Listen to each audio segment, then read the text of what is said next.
दशा माता की व्रत कथा। प्राचीन समय में किसी राज्य में एक राजा अपनी रानी के साथ सुखपूर्वक राज्य करता था। राजा के राज्य में प्रजा सुखी और संपन्न थी।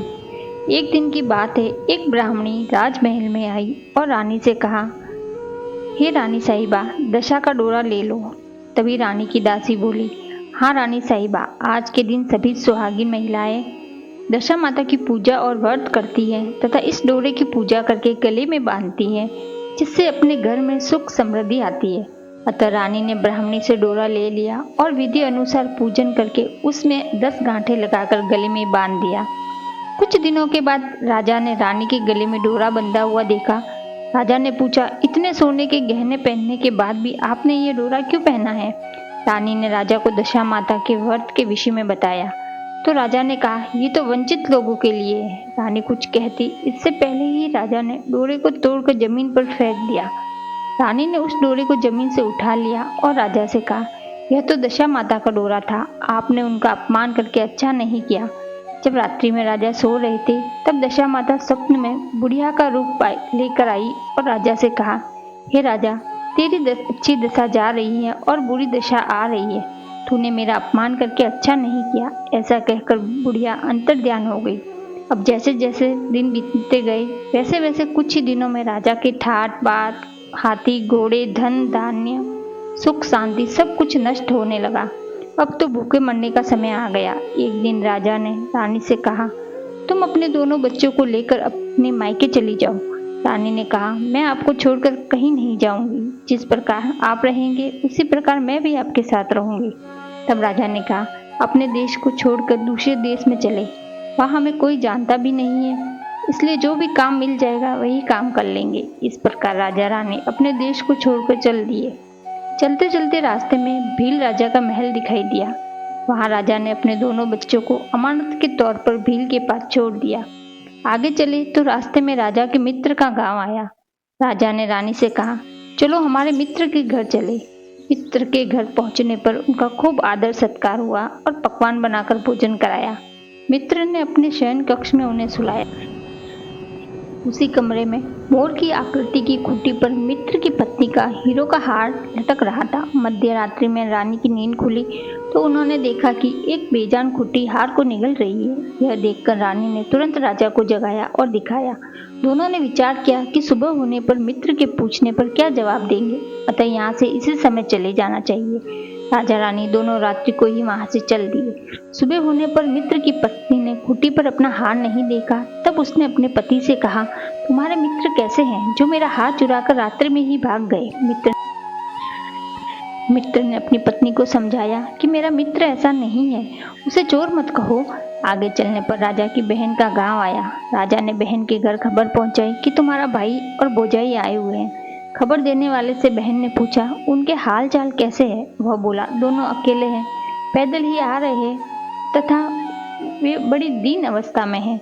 इतनी बात सुनकर बहन थाली में सूखी रोटी और कांदा रखकर भैया भाभी से मिलने आई। राजा ने तो अपने हिस्सा का खा लिया, परंतु रानी ने उसे जमीन में गाड़ दिया। चलते चलते एक नदी मिली। राजा ने नदी में से मछलियों को निकालकर रानी से कहा, तुम इन मछलियों को भूनो, मैं गांव में से कुछ मिल जाए तो लेकर आता हूँ। गांव के नगर का सेठ सभी लोगों को भोजन करा रहा था। राजा गांव में गया और सेठ के वहां से भोजन लेकर चला तो रास्ते में बाढ़ ने झपटा मारा तो सारा भोजन नीचे गिर गया। राजा ने सोचा कि रानी सोचेगी कि राजा तो भोजन करके आ गया और मेरे लिए कुछ भी नहीं लाया। उधर रानी मछलियां भूनने लगी तो दुर्भाग्य से सभी मछलियां जीवित होकर नदी में चली गई। रानी उदास होकर सोचने लगी कि राजा पूछेंगे तो उनसे क्या कहूंगी, सोचेंगे कि सारी मछलियां खुद ही खा गई। जब राजा आए तो मन ही मन राजा और रानी समझ गए और एक दूसरे से कुछ नहीं कहा और वहां से वो आगे चल दिए। चलते चलते रानी के मायके का गांव आया।